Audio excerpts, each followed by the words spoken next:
If your life keeps bringing you back to the same emotional place, there may be something deeper happening. The same pressure, the same disappointment, the same pattern of getting close, then pulling back. At some point, it's worth asking, what am I rehearsing? Human beings don't only repeat habits. We rehearse emotional patterns. We rehearse pressure, rejection, struggle. We rehearse almost succeeding. We rehearse being too busy for the thing that matters most. And after enough repetition, the pattern can start to feel like fate. It isn't always fate. Sometimes it's practice. This video is about how your nervous system can become so familiar with a certain emotional pattern that you keep returning to it, even when you consciously want something different. And once you see the pattern you've been rehearsing, you can start asking a much better question. What would I have to practice for a new life to feel familiar? If this idea resonates, I've put together a free subconscious starter kit to help you begin understanding how deeper patterns shape the way you think, feel, and respond. You can find the link below.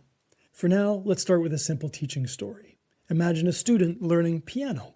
She tells her teacher she wants to play a new piece, something more beautiful, more expressive. The teacher says, "Wonderful, show me what you've been practicing." So the student sits down and plays the same old song she's played for years. Same tempo, same mistakes. The teacher listens quietly and says, "If you want to play the new piece, why do you keep practicing the old one?" The student says, "I don't know. It's just what my fingers do." And the teacher says, "Exactly. Your fingers are telling the truth. They play what you've rehearsed." I think life can work like that. You may say you want a new life, more peace, more confidence, more consistency, more freedom, but your system may still be practicing the old song, the old role, the old expectation. And then when life gets real, your fingers go where they've been trained to go. Your thoughts go where they've been trained to go. Your body goes where it's been trained to go. Your choices go where they've been trained to go. That's the power of rehearsal. Most people don't think of themselves as rehearsing a life. They think they're just reacting to deadlines, to relationships, to money, to other people's needs, reacting to whatever the day throws at them. But many of those reactions have been practiced for years. You rehearse resentment every time you say yes when your body is asking you to say no. You rehearse invisibility every time you stay quiet and then tell yourself nobody notices you. You rehearse the role, you rehearse the emotion, you rehearse the ending. And the strange part is that familiar emotional patterns can become almost comforting, even when they're painful. Pressure may exhaust you, but it feels known. Chaos may frustrate you, but it gives you a role. Struggle may not be what you want, but it proves the story you already understand. Familiar pain can feel safer than unfamiliar peace. That's why change can feel so slippery. You can make a new plan and still rehearse the old emotional pattern underneath it. New calendar, same pressure. New goal, same self-doubt. New opportunity, same urge to hide. Same pattern, different day. Imagine someone who says they want a calmer life. They genuinely mean it. They're tired of feeling overwhelmed. They're tired of rushing. They're tired of waking up already behind. So they buy the planner. They set the intention. They block the calendar. They tell themselves, this week is going to be different. And for a day or two, it is. Then the old rehearsal begins. They say yes to something they don't have room for. They avoid the task that actually matters. They spend an hour responding to small things so they don't have to face the big thing. They wait until the pressure builds, and then suddenly they know how to move. By the end of the week, they're exhausted again, overextended again, disappointed again. And they say, why does this always happen? But look closely. Pressure has become the rehearsal space. Pressure is where they know who they are. Under pressure, they become capable, useful, needed, focused, almost heroic. A calmer life sounds beautiful, but it may also feel unfamiliar. If they're not under pressure, who are they? If they're not urgently needed, are they still valuable? If they're not pushing, are they falling behind? That's the pattern underneath the pattern. They don't only need better time management. They need to stop rehearsing pressure as the place where their worth comes alive. The brain learns through repetition. It learns through emotion. It learns through attention. What you repeat often enough becomes easier to access. A familiar thought becomes quicker. A familiar emotion becomes more available. A familiar response becomes more automatic. This is one of the basic principles behind neuroplasticity. The nervous system changes through repeated use. The patterns you activate repeatedly become the patterns your system can find most easily. So if your body has spent years practicing urgency, calm may feel strange at first. If your mind has spent years scanning for rejection, acceptance may not fully register. If your identity has been built around struggle, ease may feel suspicious. This is why a new intention doesn't always last. An intention is a direction.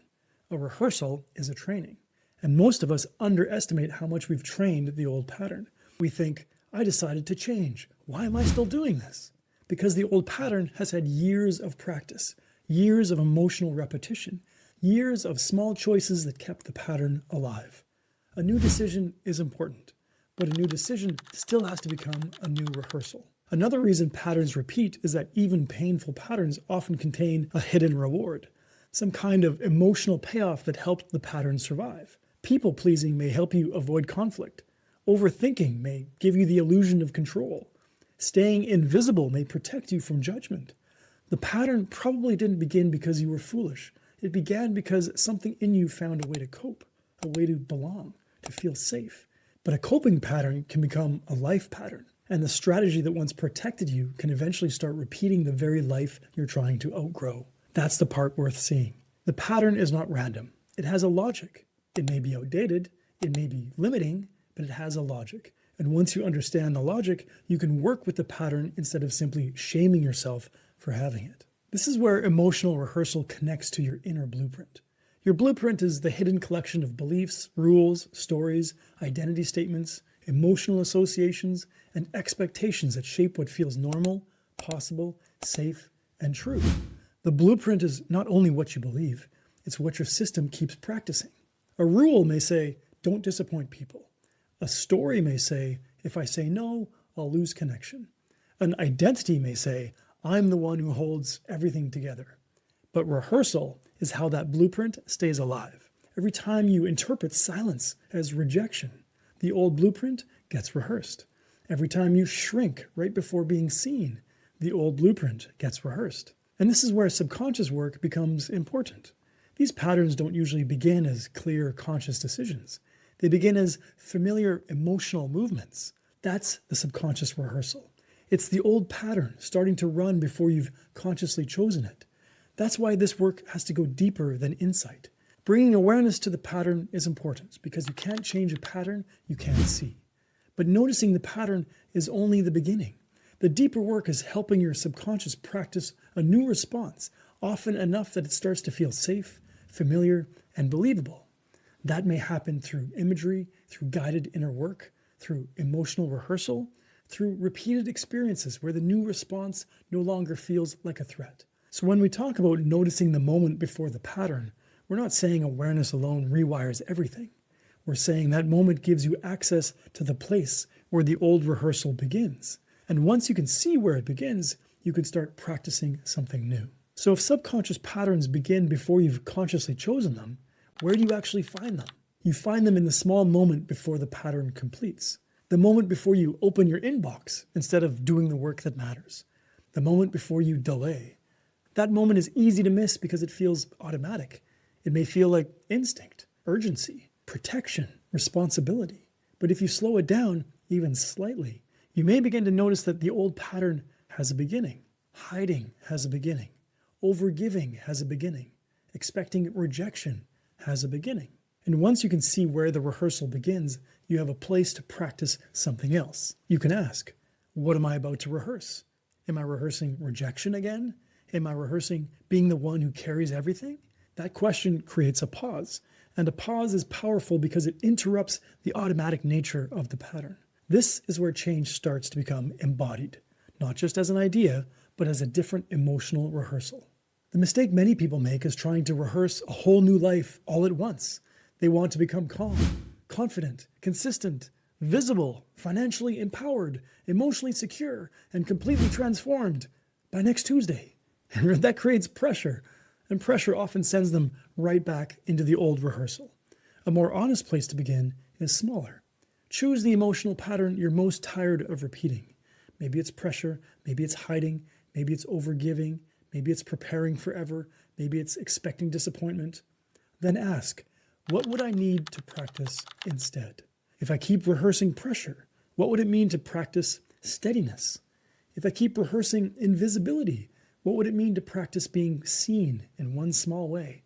Choosing a new response consciously is important, but the deeper shift happens when that new response is felt enough times that your subconscious begins to recognize it as safe.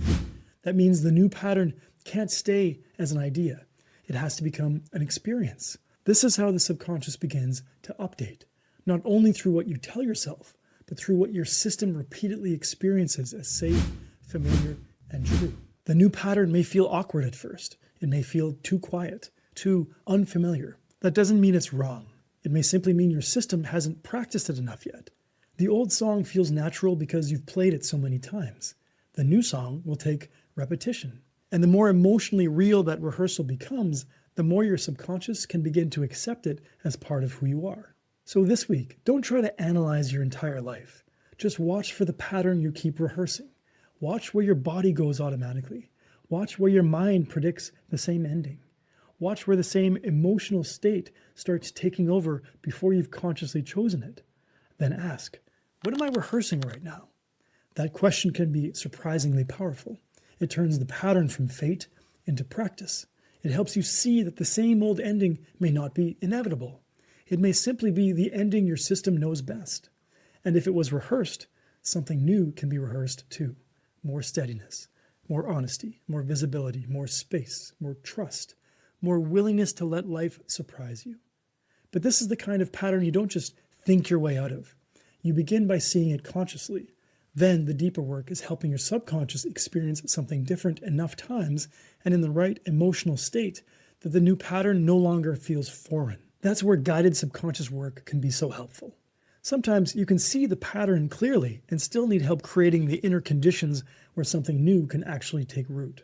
If this helped you recognize that there may be more happening beneath the surface than you realized, I've put together a free subconscious starter kit to help you begin that process. It's designed to help you start understanding how your deeper patterns shape your thoughts, emotions, and behavior, and how change begins when you work with the subconscious, not just against it. You can find the link below. And for now, carry this question with you. What life am I rehearsing? Remember, breakthroughs begin within. Bye for now.